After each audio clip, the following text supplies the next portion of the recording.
is not really what Christmas is in reality. What if I prove to you that Christmas was surreptitiously subjoined to Christianity with the delusive intent to have those that follow Christianity to inadvertently worship Satan? What if it was shown to you that you've been systematically induced into partaking yearly in this satanic ritual called Christmas, and that you are responsible for empowering demon forces, and you don't even know it? Sounds crazy, right? I know. But nothing is ever what it really seems to be. You see, the problem is you don't ask questions. You just go with the flow, right? You've been taught to just do as others do. You've been programmed to go with the program.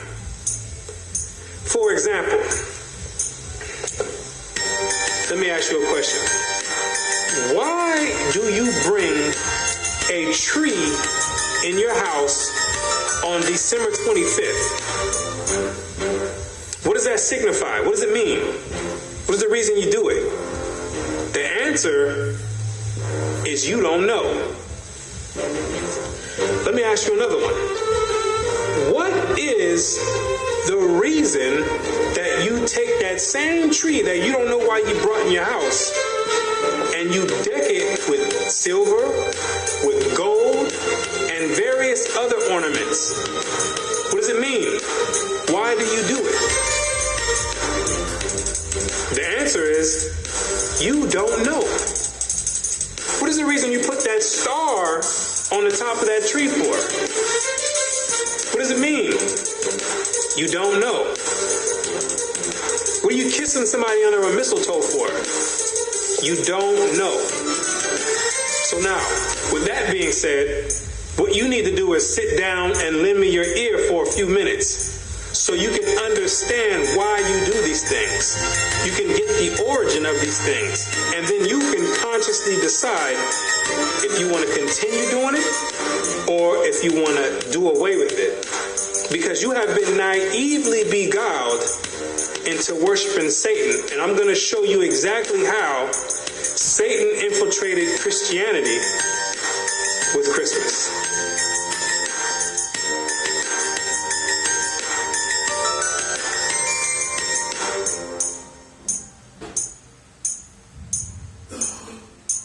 The festivals of Rome are innumerable, but 5 of the most important may be singled out for elucidation, viz. Christmas Day, Lady Day, Easter, the Nativity of St. John, and the Feast of Assumption. Each and all of these can be proved to be Babylonian. And first, as to the festival in honor of the birth of Christ, or Christmas, how comes it that the festival was connected with the 25th of December? There is not a word in the scripture about the precise day of his birth or the time of year when he was born. What is recorded there implies that at what time soever his birth took place, it could not have been on the 25th of December. December 25th stems all the way back to the beginning of civilization in ancient Babylon. During the winter solstice, according to mythology, that's the day when the sun began to regain its dominion and begin to conquer the night.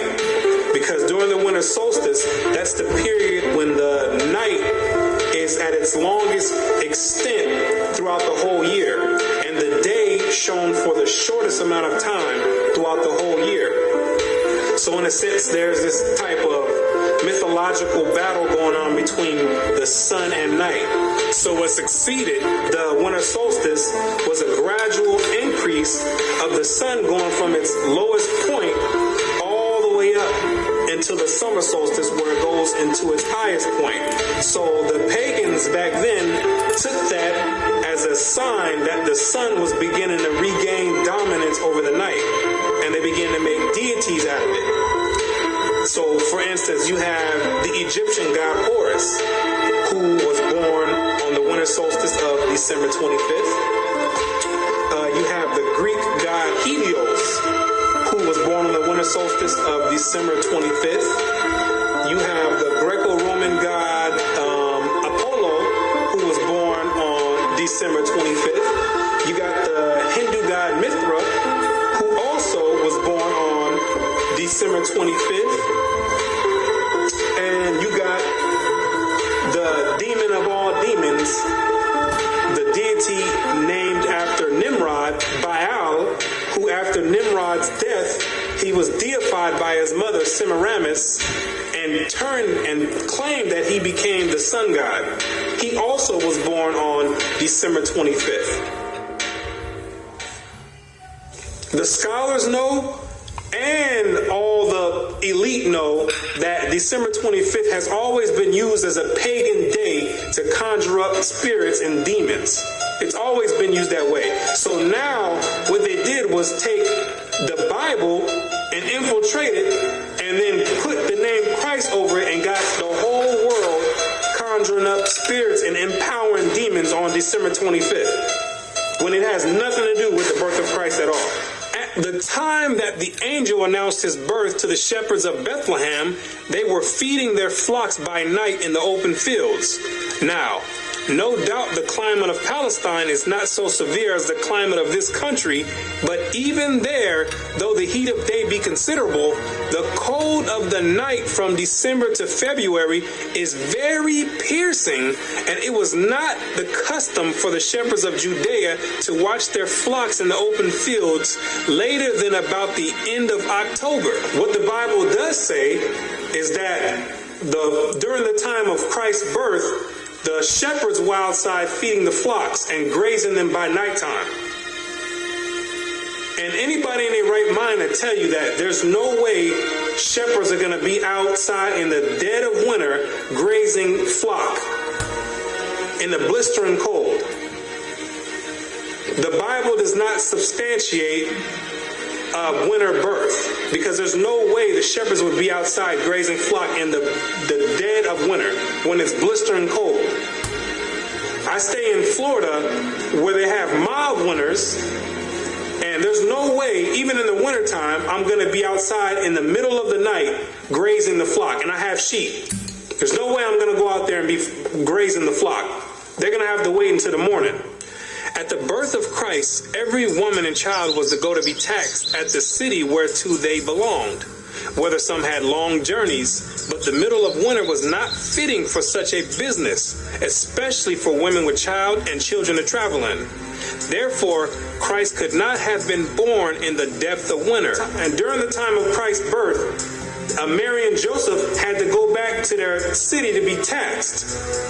The Romans had set up publicans all throughout the land of Israel to have the Israelites come and pay tribute to them. And there's no way in the world that the Romans would have set up a taxation time during the dead of winter, because back then they didn't have cars and stuff where you can jump in with a heater. People had to walk and had to go out however means necessary, but they didn't have heaters with them. So in the dead of winter, when it's blistering cold, that would not be a beneficial and an appropriate time to have people come all the way back to get taxed in their own cities. Zondervan Bible Compact Dictionary. Christmas, the anniversary of the birth of Christ, and its observance celebrated by most Protestants and by Roman Catholics on December 25th, by Eastern Orthodox churches on January 6th, and by the Armenian Church on January 19th. The first mention of its observance on December 25th is in the time of Constantine, about AD 325. The date of Christ's birth is not known. The scholars themselves know that Christ was not born on December 25th. They know that for a fact. That's factual to them.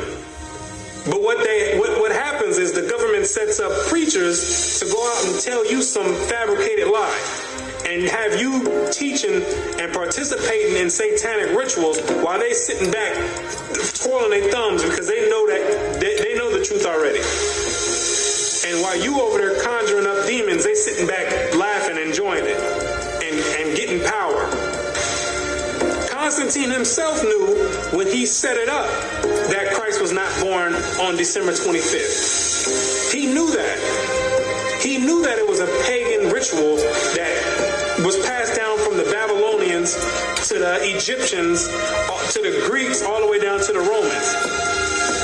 And that all he was going to do was compile it together and have all the Christians thinking that they worship in Christ, when he knew good and well that it had nothing to do with the birth of Christ. The governmental system today knows that it has nothing to do with Christ, but they're not going to say anything. They write it in the books, but they're not going to say anything because you are conjuring up spirits and giving power to the demonic forces that rule the earth. How then did the Roman Church fix on December the 25th as Christmas Day? Why thus, long before the 4th century and long before the Christian era itself, a festival was celebrated among the heathen at that precise time of the year, in honor of the birth of the son of the Babylonian Queen of Heaven. During the time of the Romans, they had a celebration during the same time of the year in December called the Saturnalia, where they would walk around and give each other gifts, sing songs, and have a bunch of orgies, a freak fest. It started out with 2 days, from December 17th to December 19th. Then it was extended to a week. So the Romans of antiquity were already celebrating Christmas before they knew anything about a Christ. The difference is they were celebrating and worshiping the Babylonian god Nimrod, reincarnated as Tammuz. They changed the name to Saturn. It's the same god, deified as the sun god. And they was paying homage and worshiping him at that time, before they had heard anything about a Christ. And if you know anything about history, Rome is the one who branched off and gave everyone their religion. Rome, that's where your Christian church comes from. That's where your Catholicism comes from. The Protestants, the Baptists, all those stem from pagan Rome. And that's where you get your Christmas from. They were celebrating Christmas before they heard anything about a Christ. They was already celebrating Christmas.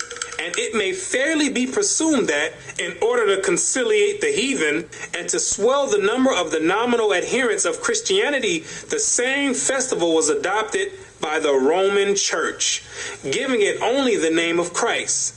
This tendency on the part of Christians to meet paganism halfway was very early developed. During the time of the Roman Emperor Constantine, Christianity had already been hijacked already. So Constantine had a diabolic plan to gain converts and have all people come together under Christianity. But a lot of the pagans of Rome didn't want to come under the guidelines of Christianity at that time. So Constantine devised a plan and said, you know what? Don't worry about it. You like that Saturnalia? You don't have to give that up. We're going to incorporate that together with Christianity, and we're going to call it Christmas. So therefore, we can have the best of both worlds. We can have you still worshiping the god of Saturn, but all we'll do is we're going to put the face of Christ over it. And when the pagans heard that, they're like, well, we're on board then. If we can still continue to do Saturnalia, then we have no problem joining forces with the Christians. Because Saturnalia was the way that Christmas is celebrated today. That's how large of a scale Saturnalia was. It was the most prominent festival of the Romans back then. And we find Tertullian, even in his day, about the year 230, bitterly lamenting the inconsistency of the disciples of Christ in this respect, and contrasting it with the strict fidelity of the pagans to their own superstitions. By us, says he, who are strangers to the Sabbaths and new moons and festivals once acceptable to God, the Saturnalia, the feast of January, the Brumalia, and Matronalia are now frequented. Gifts are carried to and fro. New Year's Day presents are made with din, and sports and banquets are celebrated with uproar.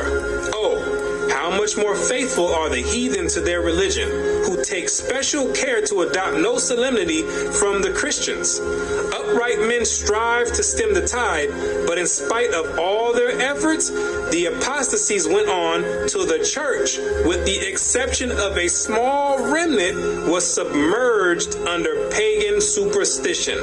Christianity had already been infiltrated heavily by Satan. They already started changing the day of worship. They switched it from the Sabbath day, which is Friday sundown to Saturday sundown, and they changed it to Sunday. The Romans did, another pagan day. The Most High commanded to worship on the Sabbath day, and that's what they did, the Israelites did during the time of Christ, pre-Constantine. And they ended up changing it and adding pagan days to it, which is Sunday, the worship of the sun.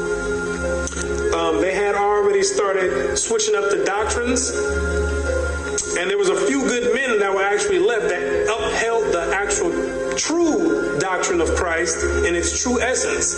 And after a while, so much paganistic rituals and customs flooded in Christianity that the men who actually upheld the original doctrine, they ended up getting flooded out, because the pagans already overflowed the Christian church. That Christmas was originally a pagan festival is beyond all doubt. The time of year and the ceremonies with which it is still celebrated prove its origin. In Egypt, the son of Isis, the Egyptian title for the Queen of Heaven, was born at this very same time, about the time of the winter solstice. The very name by which Christmas is popularly known among ourselves, Yule Day, proves at once its pagan and Babylonian origin. Yule is the Chaldee name for an infant or little child, and its 25th of December was called by our pagan Anglo-Saxon ancestors Yule Day, or the Child's Day, and the night that preceded it, Mother Night, long before they came in contact with Christianity. That sufficiently proves its real character.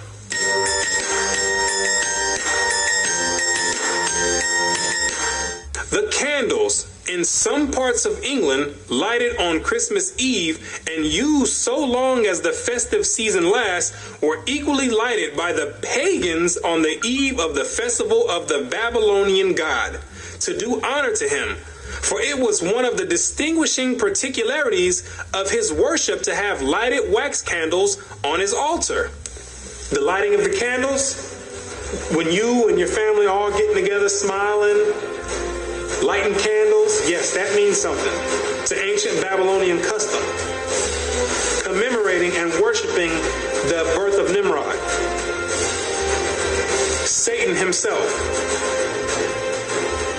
See, people think these customs just popped up out of thin air, when they've been around all the way since the beginning of time. And they have overflowed and found their way and crawled their way down into modern day society today. It's the same customs, just being repeated and another name masked over it. Back then, it was Babylon. Today, it's masked with Christ. It's the same exact custom.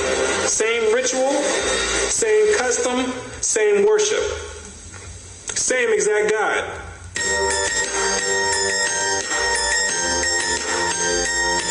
The Christmas tree, another paganistic custom and ritual that stems all the way back to ancient Babylon. It's the same exact God that worked his way all the way through and made his way all the way up to Christianity. It's the same exact deity. Most Christians don't even know that the Christmas tree is in the Bible. God condemns dealing with the Christmas tree. It's an abomination. He tells you not to deal with it. Any Christian that has read the Bible, the reason you don't know it's in the Bible because you've never read the Bible. Most Christians never read the Bible. Because if they did, they would know they're not supposed to be dealing with a Christmas tree or any other type of tree, putting ornaments and putting presents underneath it. You would know that it was an ancient custom and a heathenistic custom and a paganistic custom and a satanic worship and Luciferian doctrine. Jeremiah 10 and verse 1. Hear ye the word which the Lord speaketh unto you, O house of Israel. Thus saith the Lord, learn not the way of the heathen, and be not dismayed at the signs of heaven, for the heathen are dismayed at them. For the customs of the people are vain. For one cutteth a tree out of the forest, the work of the hands of the workmen with the axe. They deck it with silver and with gold. They fasten it with nails and with hammers, that it move not. The Christmas tree, now so common among us, was equally common in pagan Rome and pagan Egypt. In Egypt, that tree was the palm tree. In Rome, it was the fir. The palm tree denoting the pagan Messiah as Baal Tamar, the fir referring to him as Baal Berith. The mother of Adonis, the sun god and great mediatorial divinity, was mystically said to have been changed into a tree.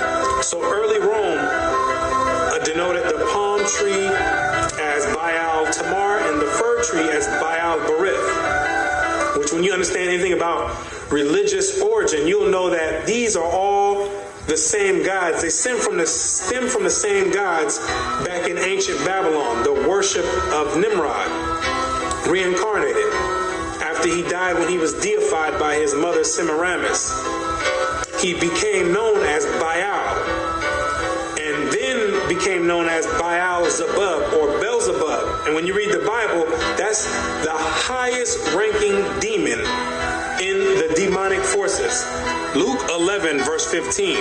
But some of them said, he casteth out devils through Beelzebub, the chief of the devils. He's the head chief demon of all the legions underneath him. So when you have this tree in your house, the Christmas tree, you dealing on a high level of satanic worship, whether you know it or not. You dealing directly with Satan himself by participating in that satanic ritual that you do yearly. You conjuring up spirits right there. You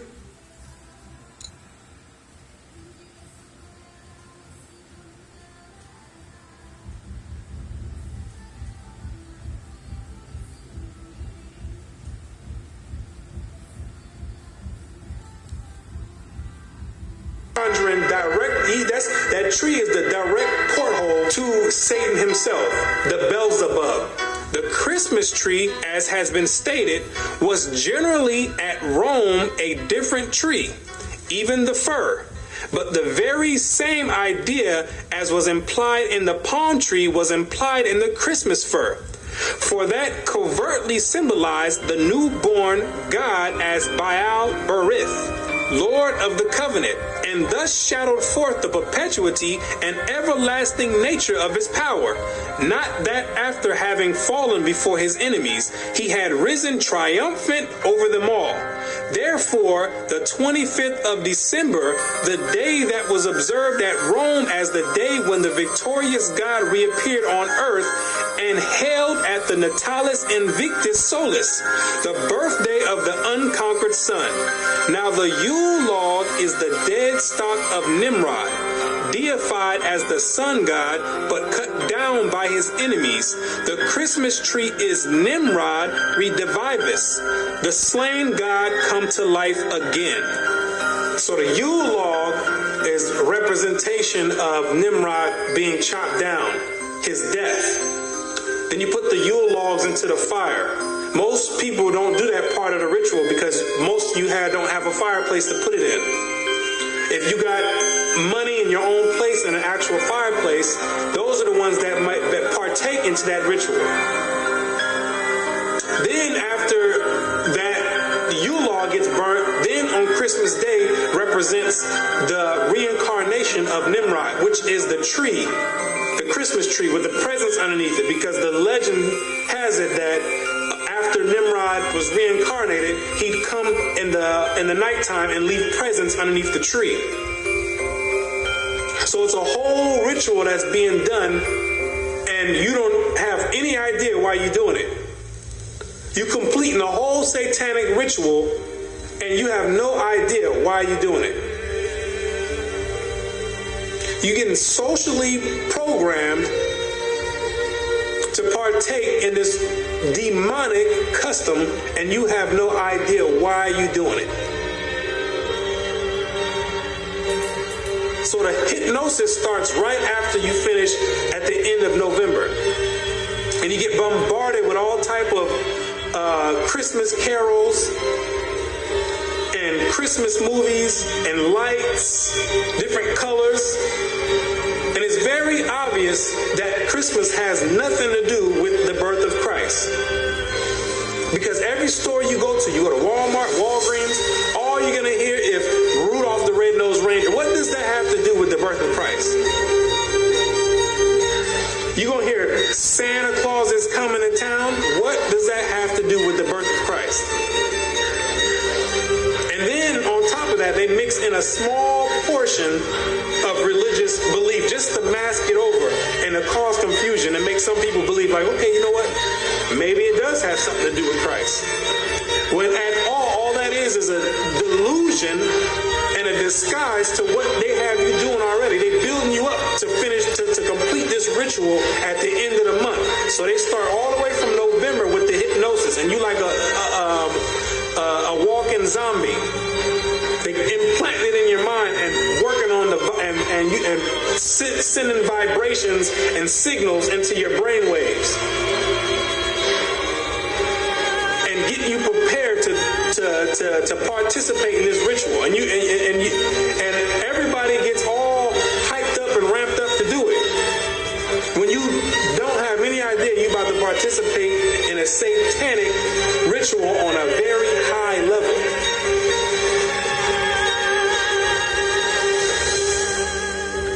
And Christians talking about they're gonna put the Christ back in Christmas. How you gonna put the Christ back in Christmas when Christ was never in Christmas? That's another delusion. Have people thinking that they're doing something right. Trying to have people rationalize in their mind for the reason that they're about to go do this ritual.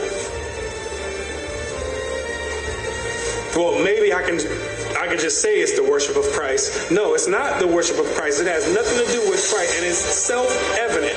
When you look on the TV, you're going to see Santa Claus. You're going to see Rudolph the Red-Nosed Reindeer. You're going to see a snowman. What does any of that have to do with Christ? Like it was mentioned before, Constantine mixed paganism in with Christianity. And eventually paganism overtook the whole doctrine of Christianity. It flooded the Christian doctrine, so there was no more remains of the actual origin of the Christian doctrine.